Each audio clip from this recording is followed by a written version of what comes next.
राजस्थानातील अल्पवयीन मुलीवरील सामूहिक अत्याचाराच्या निषेधार्थ सांगलीतील पलूसमध्ये उसळला संताप. सर्वपक्षीय कार्यकर्ते, विद्यार्थी, नागरिकांचा भव्य मूकमोर्चा. राजस्थानातील श्री गंगानगर येथे अल्पवयीन मुलीवर झालेल्या सामूहिक अत्याचाराच्या अमानुष घटनेचे पडसाद आता महाराष्ट्रातही उमटत आहेत. सांगली जिल्ह्यातील पलूस शहरात या घटनेच्या निषेधार्थ सर्वपक्षीय कार्यकर्ते, विद्यार्थी, विद्यार्थिनी, महिला, नागरिकांनी भव्य मूकमोर्चा काढत दोषींना कठोरातली कठोर शिक्षा देण्याची मागणी केली आहे. राजस्थानमधील श्री गंगानगर येथे अल्पवयीन मुलीवर झालेल्या सामूहिक अत्याचाराच्या निषेधार्थ पलूस शहरात कुंडलवेशी ते शिवतीर्थ असा भव्य सर्वपक्षीय मूकमोर्चा काढण्यात आला. राष्ट्रवादी काँग्रेस, भाजप, काँग्रेस, शिवसेना यांच्यासह विविध सामाजिक संघटना, विद्यार्थी, विद्यार्थिनी, महिला मोठ्या संख्येने या मोर्चात सहभागी झाले. हातात निषेधाचे फलक घेऊन सहभागी झालेल्या नागरिकांनी पीडितेला न्याय मिळावा आणि दोषींना कठोर शिक्षा व्हावी अशी मागणी केली. यावेळी विविध विद्यालयातील विद्यार्थिनींनी आपल्या भावना व्यक्त करत महिलांवरील अत्याचाराच्या घटनांविरोधात तीव्र संताप व्यक्त केला. पीडितेला तातडीनं न्याय मिळावा, दोषींना फाशीची शिक्षा व्हावी, देशभरातील महिलांच्या सुरक्षेसाठी कठोर उपाययोजना राबवण्यात याव्यात अशी एकमुखी मागणी करण्यात आली. राजस्थानातील अमानुष घटनेचा निषेध करण्यासाठी पलूसकर रस्त्यावर उतरले आणि मूकमोर्चाच्या माध्यमातून महिलांच्या सन्मान आणि सुरक्षिततेचा बुलंद आवाज उठवला. दोषींना कठोर शिक्षा आणि महिलांना निर्भय वातावरण मिळावे हीच या मोर्चातील प्रत्येक सहभागाची ठाम भावना होती. जे हे विकृती करतात, माझ्या मते त्यांना कदाचित एका मातेने जन्म दिलेला नसेल, कुठून तरी आकाशातून कुठल्या वादळातून कोसळले असतील आणि म्हणूनच त्यांनी कधी आई किंवा भगिनी किंवा आपण म्हणतो कोणाची आत्या, कोणाची आपण म्हणतो मुलगी बघितली नसेल, म्हणून असे विकृत कृत्य करत असतील. पटतंय ना तुम्हाला? ज्याच्या घरामध्ये संस्कृती आहे तिथं ही विकृती जन्माला येत नाही, पण जिथं कदाचित अशा आभाळातून पडत असतील आणि ज्या चुकीच्या गोष्टी फॉलो करत असतील ना, तेच ह्या गोष्टी करत असतील.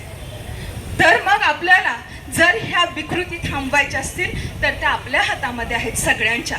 प्रत्येक पुरुष जो आहे तर त्यांनी लखुजी जाधव आणि आपण म्हणतो लखुजी जाधवांसारखा जिजाऊसारखे घडवावं. प्रत्येक मुलांनी शिवरायांसारखा मातेचा आदेश मानावा आणि ती संस्कृती जपावी. आणि पुन्हा श्रीकृष्णासारखं प्रत्येक भावानी आपल्या बहिणीला अडचणीत असेल तेव्हा सोडवावं. आणि प्रत्येक ही मुलगी ही रणरागिणी व्हावी आणि तिने कुठल्याही इन्स्टा आणि स्नॅपवरती फालतू कोणाला फॉलो न करता ताराराणी असतील, जिजाऊ असतील किंवा अशा प्रकारे लढा उठवणाऱ्या आणि वाईट गोष्टींना थारा न देणाऱ्या व्यक्तींना आपण म्हणतो फॉलो करावं. मग बघा कुणाच्या ताकद आहे की अशी विकृती जन्माला यावी म्हणून. ही आपल्या सर्वांची जबाबदारी आहे. तर चला सर्वजण एक हाती, सर्वजण एक होऊया आणि अशा प्रकारच्या विकृतीला थांबवूया. धन्यवाद. आपण अशा देशात राहतो ज्या देशात स्त्रियांना नारी शक्ती म्हटलं जातं. स्त्रियांनी पूजा केली की त्या ठिकाणी देवाचा वास असतो असं संबोधलं जातं. त्याच देशात दर 15 मिनिटाला एका जीवाची अब्रू लुटली जाते. त्याच देशात एका दिवसात 81 ते 86 रेपच्या केस नोंद केल्या जातात आणि त्याच देशात एका वर्षात 30,000 मुलींवरती बलात्कार केला जातो. जेव्हा एखाद्या मुलीवरती बलात्कार होतो ना, तेव्हा फक्त तिच्या शरीरावरती जखमा होत नाहीत, तर त्या देशाच्या संस्कृतीचा आणि कायद्याचा पूर्णपणे पराभव होतो. आपण चांदण्या रात्री चंद्रावर, मंगळावर जाण्याच्या गोष्टी करतो, आपण डिजिटल इंडियाच्या बात्या मारतो, पण जर आपल्या देशात एखादी माझी मुलगी, माझी बहीण, माझी आई जर रस्त्यावरती सुरक्षितपणे चालू शकत नाही तर काय उपयोग आहे त्या संस्कृतीचा? कसला विकास आणि कसली संस्कृती? गुन्हेगार जेव्हा गुन्हा करतो ना, तेव्हा त्याला गुन्ह्याची भीती नसते, कारण त्याला माहिती असतं आज नाही उद्या न्याय भेटणारच नाही. वर्षानुवर्ष केस लांबतच जातो, खटले लांबच होत जातात, पण न्याय भेटण्यासाठी वर्षानुवर्ष जातात.